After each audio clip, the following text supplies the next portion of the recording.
Crime की दुनिया में बहुत सारा ऐसा कहानी है जिसमें जो कत्ल होता है, जो वारदात होती है, उस वारदात को होने का पीछे जो असली वजह, असली कारण जब पुलिस के द्वारा फिर आम लोगों को पता चलता है तो लोग उस असली वजह, असली कारण को एक्सेप्ट नहीं कर पाते। उनको समझ में नहीं आता कि ऐसा कभी हो भी सकता है क्या, इस तरह से क्राइम, और उस क्राइम को रोका जा सकता है। लेकिन कल भी मैंने कहा था कि बहुत सारे ऐसी क्राइम की वारदातें होती है जिसमें लोग शांति दिमाग से काम नहीं करते हैं, कुछ ऐसा चीज़ जो वह दुनिया के सामने एक्सेप्ट नहीं करते, और उसी के कारण वे लोग जो है जुर्म का रास्ता चुनते हैं और फिर जो है बाकी जीवन जो उन लोगों का सलाखों के पीछे बीतता है। नमस्कार, मैं हरेंद्र और आज आप इस क्राइम स्टोरीज़ में ऐसे ही एक दर्दनाक कहानी सुन रहे हैं, हैरान करने वाली कहानी सुन रहे हैं। दरअसल आज की कहानी जो है इसी 2024 साल के फरवरी महीने का है, और यह कहानी जो है कोलकाता से लगभग 20 किलोमीटर दूर एक इलाका है आदर्श नगर, कोन नगर। यह कहानी उसी आदर्श नगर में रहने वाले एक परिवार की है। वह परिवार में पंकज और शांता रहा, उसकी बीवी जो है शांता रहा करती थी, और एक जो है 12 साल का बेटा था। सब चीज़ मिला जुला के ठीक चल रहा था। पंकज जो है एक कपड़े के दुकान में काम किया करता था और शांता जो है वह एक रेस्टोरेंट में काम किया करती थी। बहुत सालों से वे लोग वहाँ रहा करते थे, और जब बच्चा छोटा था तभी शांता अपने रेस्टोरेंट से घर आती थी और उस बच्चे का देखभाल करती थी और फिर वापस जो अपने काम पर चल जाती थी। इस तरह से धीरे धीरे वह बच्चा बड़ा होता है और दोनों पति पत्नी अपने अपने जॉब में काम करते थे ताकि परिवार ठीक से चल सके और उन लोगों का जो बच्चा है वह उसका परवरिश जो है ठीक तरह से हो सके। तभी जो है 8 फरवरी का दिन आता है, फ्राइडे का दिन था, शाम का वक्त था, और घर में उसका जो बेटा स्कूल से आने के बाद रहा करता था, और पास में ही पड़ोस में एक और लड़का रहता था। वह जहाँ पर पंकज का घर था वहाँ पर वह ट्यूशन करने आता था, और ट्यूशन ख़त्म होने के बाद वह पंकज के ही लड़के के साथ खेला करता था। और उस फ्राइडे के शाम को भी वह पंकज के घर में उसके बेटे के साथ, जिसका नाम श्रेयांशु रहता, उसके साथ खेलने के लिए जाता है। लेकिन जब वह घर में प्रवेश करता तो वह चीखने चिल्लाने लगता, रोने लगता। उसकी चीखने चिल्लाहट की आवाज़ से जो आस पड़ोस के लोग रहते हैं वे लोग वहाँ पर जुटते हैं, और जब जुटते हैं और जब बच्चा सारा वाक़या बताता है और लोग भी जब उसके बाद अंदर जा कर के देखते हैं तो हैरान और परेशान हो जाते हैं। दरअसल उस पंकज के घर में जो उसका बेटा श्रेयांशु था उसका कत्ल हो चुका था। दर्जनों वार उसके शरीर पर किए गए थे और रूम में चारों तरफ खून ही खून था। तुरंत जो है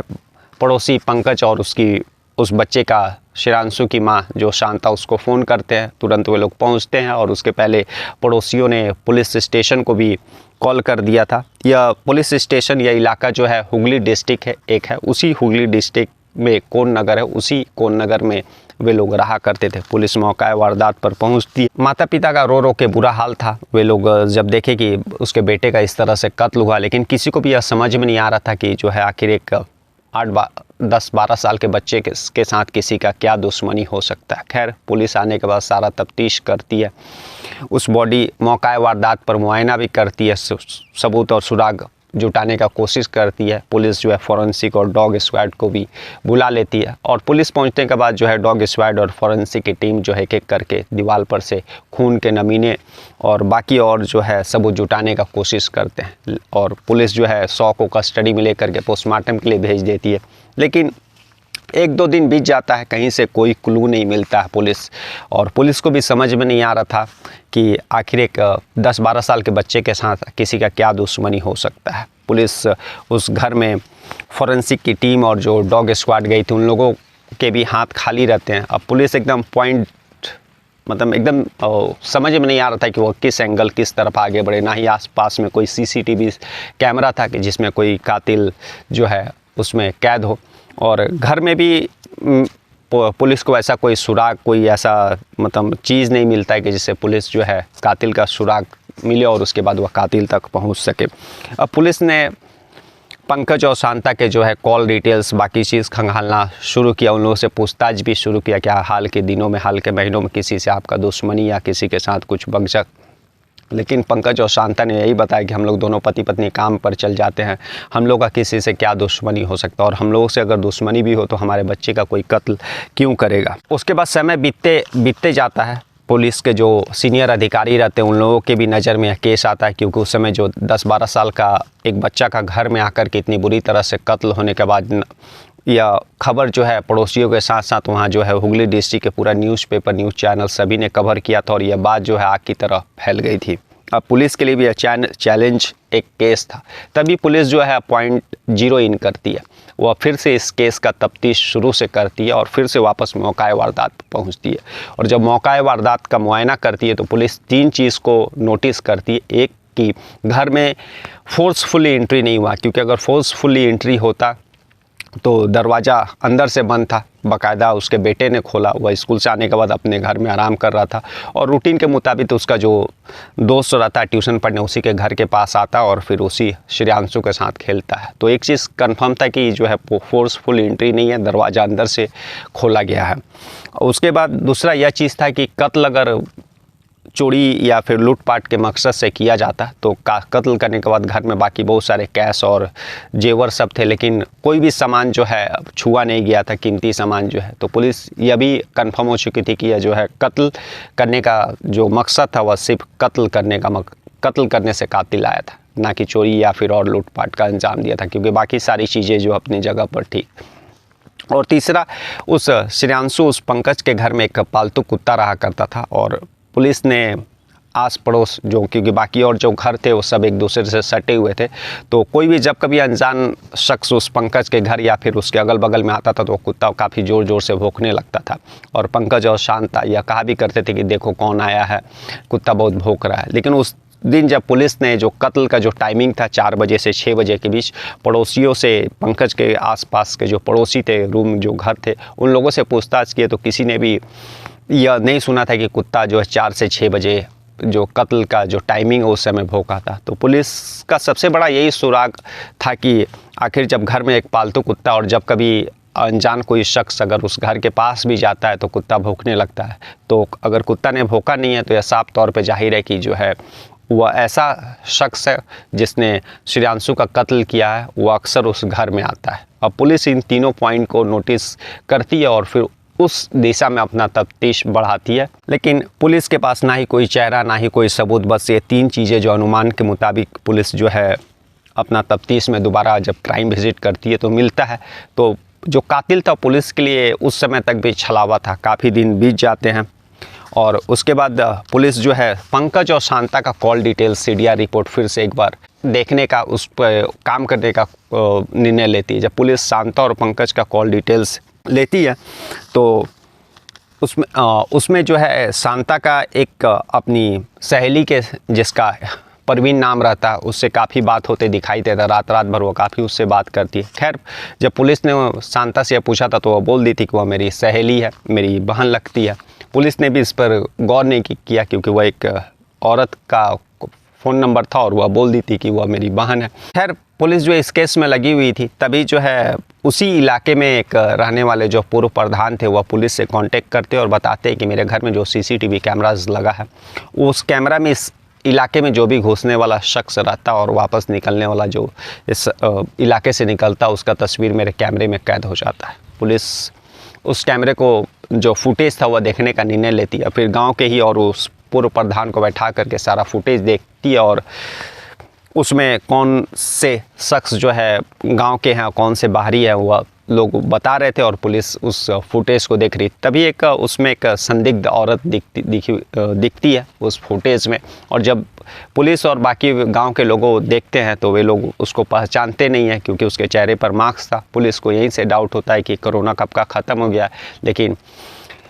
ये औरत जो है मुंह पर मास्क लगाए हुए और धीरे धीरे दबी पाँव जो इलाके में प्रवेश कर रही है। पुलिस जो है शांता और पंकज को बुलाती है। सिर्फ शांता को वह